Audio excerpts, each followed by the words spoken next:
Today we talk about why is it after 3 or 4 IUIs do we recommend you moving on to something like IVF? And the question is, should you even try IUI or should you just move on to IVF to begin with? I'm Dr. Mark Amols, and this is Taco Bout Fertility Tuesday.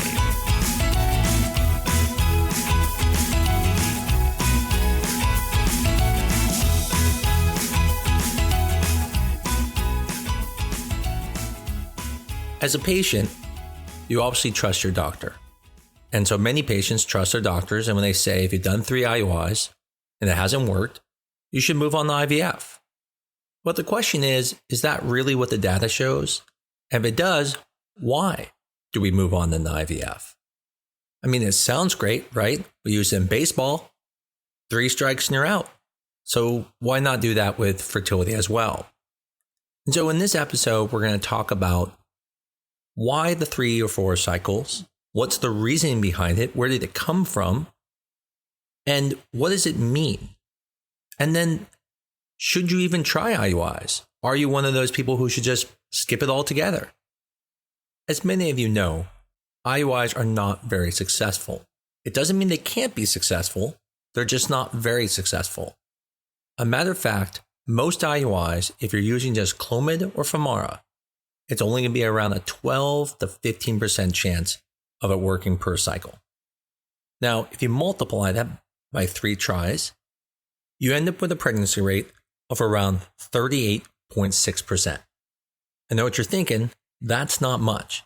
And you're right, it's not a lot. That's not even 50% of the people are going to get pregnant.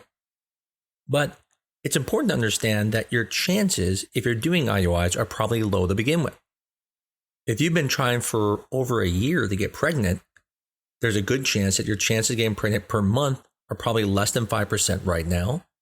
And so if you can get your pregnancy rate to 12 to 15%, obviously that's a very big jump. But most of us like to be in a situation where at least there's a 50% chance of success. And so you can increase your chances by being more aggressive. So there are medications you can take like injectables, and those will boost the amount of eggs you make, and that can get you close to around 18 to 22% chance per cycle. And using 20% chance after 3 tries, now you're looking at around a 49% chance of having a successful live birth. So it's solved. Everyone should do more aggressive cycles. But in reality, it's actually not very safe to do those, in that unless your doctor feels comfortable with that option, most of the time, they're going to do something that's a little less aggressive, like Clomid and Femara.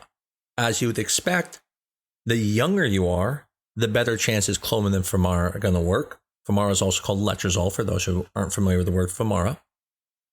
And those who are older have a lower chance of it working with Clomid or Femara. So the question then goes, why even do IUIs? Well, the reason we do IUIs is because they're very affordable. IVF at some places can be very expensive. I've heard some people tell me in the high 20s, even 30,000s for IVF at some places. And then there's places like us that are unique and a little bit more affordable. But still, even when affordable, it doesn't make it cheap. And so the reason we do IUIs is because they work. I have many patients who get pregnant by IUI. But I also have many patients who say to me, well, I had a friend who did IUIs and it didn't work. Well, that's true. As we just discussed, statistically speaking, over 60% of people are not going to get pregnant after 3 IUIs if they're just doing Clomid or Femara. So, of course, your friends didn't get pregnant. Statistically speaking, it's going to seem like it's really bad. Even in the group that's being more aggressive, still about half the people will not get pregnant with IUIs. And so it's really important when doing IUIs that you are the right candidate for an IUI. So there's obvious reasons there's not a good candidate, like if your tubes are blocked, IUIs won't work. If the sperm is severely low, IUIs won't work. But there's also other causes, such as things that are not easily seen. I've talked about this in prior podcasts where the tubes might be open, but it doesn't mean they're functional. Or the sperm may look good on paper, but it doesn't mean the sperm's getting to the egg or that's even penetrating the egg. Then you got things like endometriosis that can be causing problems, and just unexplained infertility in general. That's when I look at time. And what I mean by that is, just like time heals all wounds, time usually fixes a lot of fertility problems.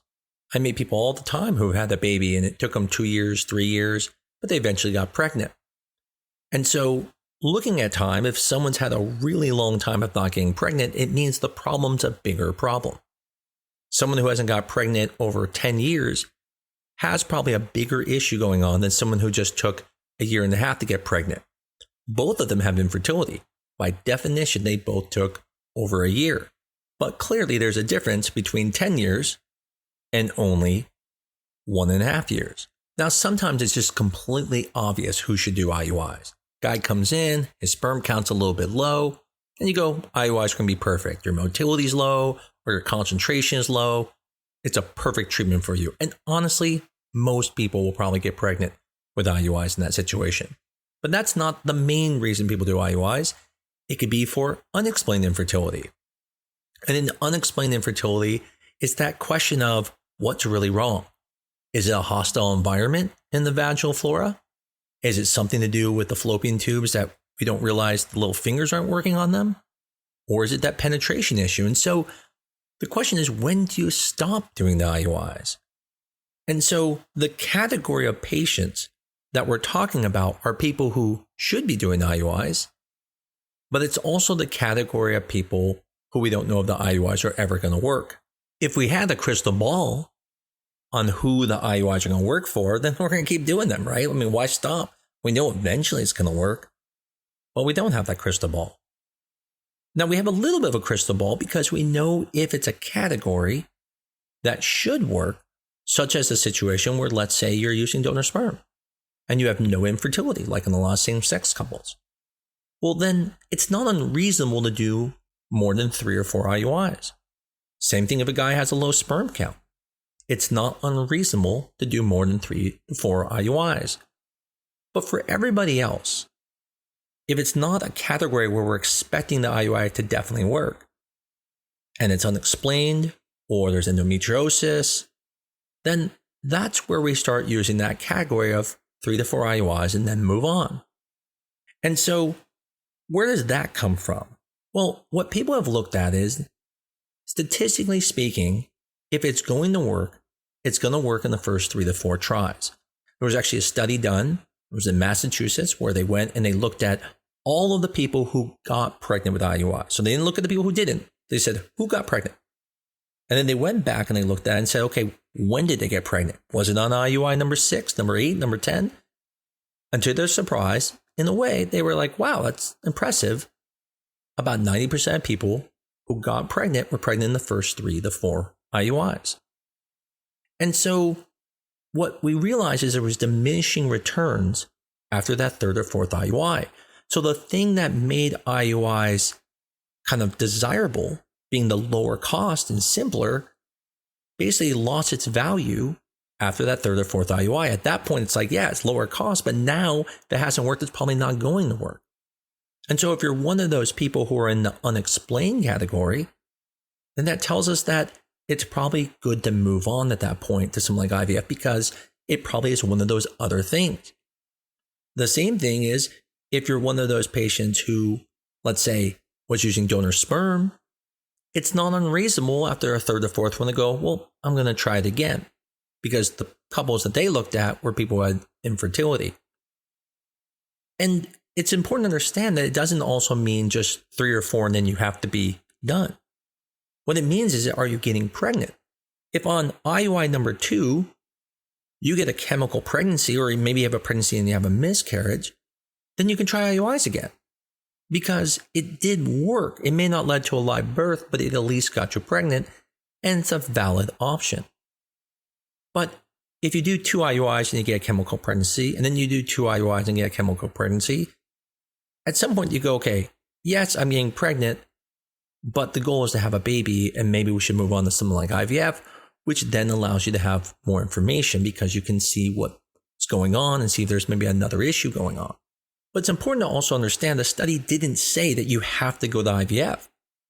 If your clinic is willing to be more aggressive, sometimes it just means being more aggressive. So if you were doing 3 cycles of Clomid, now do 3 cycles with injectables. Now, the reason, again, most people don't like doing that is because of the high risk of multiples. So there are very few clinics, I'd say, in the country now that really do more aggressive IUIs. Most tend to just do Clomid or Femara and then move on to IVF. And that's reasonable.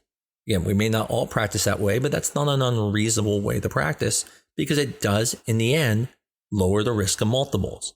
So now that we clarified the different reasons people do IUIs and why some people might be better candidates than others, the question is then, for most people doing IUIs, if we don't have an absolute reason like unexplained infertility or just a mild sperm problem, not major, then doing 3 or 4 IUIs makes sense. If it doesn't work, moving on to some other treatment or to IVF or some other testing like a laparoscopy looking for endo.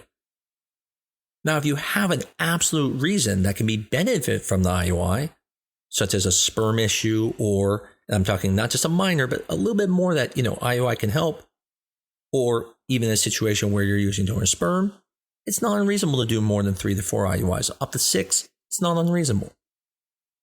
But the other thing that you have to look at is it's not just doing 3 IUIs and then moving on to IVF. Each IUI you do, you should evaluate. And you should be asking yourself, how did it go? Was the sperm good at the end? Did I make a lot of eggs? The IUI helps determine if you should do another IUI.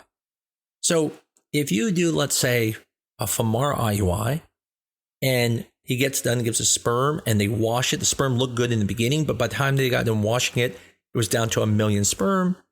That's not a good IUI because you want that sperm to be somewhere between at least 5 and 10 million. And so, it's not unreasonable to do a second one. If that happens again, stop doing the IUIs. You're not a good candidate anymore. It doesn't matter what the sperm looked like beforehand. The point is, while you're doing the IUIs, you're seeing that it's not going well. The same thing with making follicles. If you know you're someone who's a little bit more mature and you need more eggs, and the medicines you're taking are only getting you 1 or 2 eggs, and you really need more like 3 or 4, it may not be a good option for you. It might make more sense to be more aggressive. But there's another category of patients, and those are the patients with unexplained infertility. And sometimes you don't know you have unexplained infertility until you actually go and get worked up. But when you do, the question is, how long has it been that you've been trying for? And what I tend to believe is, after 2 or 3 years of unexplained infertility, I really question whether IUIs are going to work for people. Now, again, if you find out you have a sperm issue, IUIs are great. But if everything comes back and it's completely normal, and you've been trying for 5 years, the chance of the IUI working is very low. And in that situation, I actually think it's worth just moving forward with IVF. I don't know where that cutoff is. I tend to use 3 years as kind of my cutoff where I start to recommend to patients that, listen, it's been 3 years. It's probably not going to work, but if you want to try it, we can try it. And by 5 years for sure, I'm just recommending going straight to IVF. There's even situations where someone's older and you say, listen, it probably makes sense to just jump straight to IVF because we can be more aggressive, get more eggs to help you. But the important part is, whatever you do, if you have unexplained infertility, or even if it's just a minor sperm problem like morphology, or maybe the concentration is a tiny bit low, or the motility is a tiny bit low, it's 39% instead of 40%, then 3 IUIs, if it hasn't worked, you should move on. Because statistically speaking, 90% of the people who get pregnant are pregnant in the first 3 cycles in that situation. And then you should probably move on to IVF because you'll just be wasting time and money. But if you're one of those patients where it's expected to work because you don't have infertility like donor sperm, or a situation where we know the sperm is low and it's worked in the past or something like that with IUIs, then it's not more unreasonable to keep doing the IUIs for up to about 6 cycles. As you can see, the point is, it's different for every single person. And that's the thing, we're all unique. And so one treatment, one methodology doesn't really pertain to everyone. And you have to make adjustments. The point of this episode was more just to help people understand, should they do IUIs? And if they do, how many should they do? And when should they move on? I used IVF as a next step, but please keep in mind, it could be more testing, it could be surgery, it could even be IVC. There are other options than just moving to IVF. I just use that as the next option because that's the most common next option when you fail IUIs. Hopefully this episode was helpful to you, or maybe you know someone who's going through this or is about ready to do IUIs, and you can let them know about this episode and can help them. As always, I greatly appreciate everyone who listens to this podcast, and I appreciate you telling other people about us. And if you love us, give us a 5-star review on your favorite medium, and again, tell your friends about us. But most important, as I always say, I really enjoy doing this and look forward to you again talking to you about fertility on my favorite day, Taco Bout Fertility Tuesday.